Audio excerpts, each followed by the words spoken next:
Oh yes, kaibigan mo ako! Kaibigan mo lang ako! And I'm so stupid to make the biggest mistake of falling in love with my best. Yuck. You can make me watch anything, but not rom-coms. I'd often just sit them through. As a filmmaker, I know it's wrong to discriminate film genres and hate it for life, but I got my reasons. Number one, rom-coms are talky. Mahal kita pero nakakapagod na eh. Two, they're too cheesy. Number three, it slips into the uncanny valley. Isa, dalawa, tatlo, pareho lang yon. Sumasaw ka pa rin sa iba. And four, because of people liking rom-coms for its sheer relatability and hugot-worthiness. Hugot is a thing here in the Philippines, and they are heavy statements that characters say under extreme emotion or catharsis. I deserved an explanation. So it's pretty much liking a film because it had a lot of awesome, cathartic, cool English lines, that kind of thing. However, as I've said, it's always wrong to discriminate and always assume that rom-coms will always be bad. In fact, just recently, I have disproven myself. And it's all because of Don't Go Breaking My Heart, directed by Johnnie and Ka-fai. Don't Go Breaking My Heart broke my stereotype of a rom-com. It isn't talky, it isn't cheesy to the extent of falling into the uncanny valley, and I remembered it not because of its lines, but because of its visuals. And it is a rom-com. Now this tells a lot. This means that no matter what genre, as long as it is a film, it has the ability to excel visually. Thus, there is nothing wrong with criticizing and reading film in its visual dimensions. In fact, it is what I believe to be the very essence of film, historically and formally. Its fundamental characteristic is a film's visual aspect. Are films without sound possible? Yes. Are films without story possible? Yes. Are films with no dialogue possible? Absolutely. Are films with no picture possible? And this is why I appreciated Don't Go Breaking My Heart as a film. It was able to maximize its use of visual elements to forward a narrative. Most rom-coms don't do this well.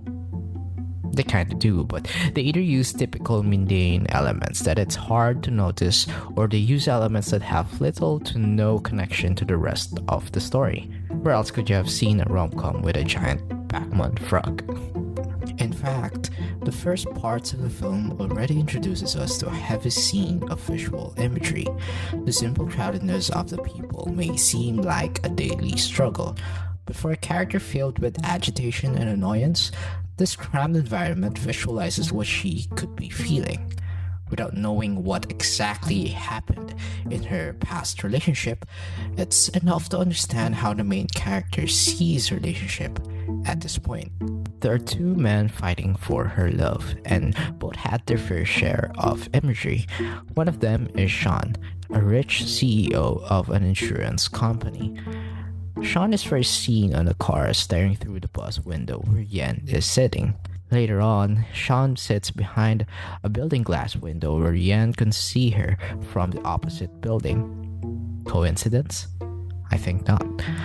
There has been many usage of glass windows in film, but essentially, a glass window will connote separation. Clearly, they could see each other, but as the two progresses on building a relationship, they can't seem to touch each other, no matter how close they can get. Even without the physical glass, we know that they have not devoted themselves fully to the other, as shown by Sean's womanizing behavior and Yen's doubts towards the man. Even at the last moment, Sean couldn't reach Yen.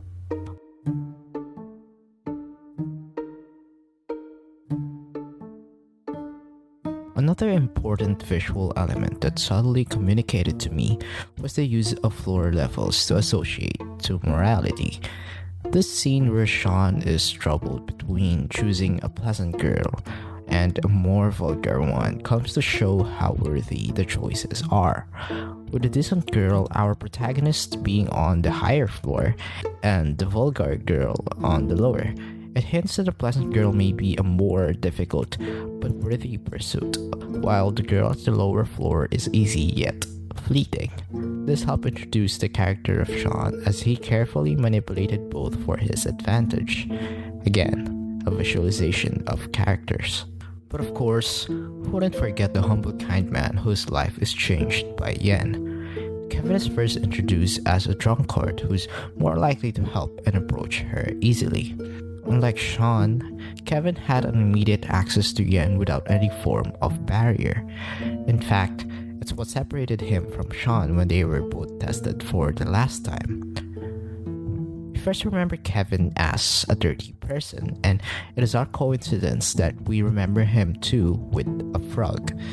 This association, I believe, is a deliberate choice to not only characterize Kevin's peculiarity, but to visualize how he sees Yen.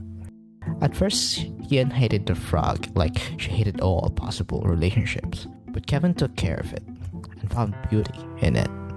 Like how he first saw Yen as a ruined person and how he attempted to care for her, like a frog. Kevin did not even stop there and proved his point better as he immortalized the frog in his business name. This act reflects how he, in turn, sculpted Yen's name to a stone so she will always be remembered and sought after. Aside from a frog, Kevin is also remembered as a building.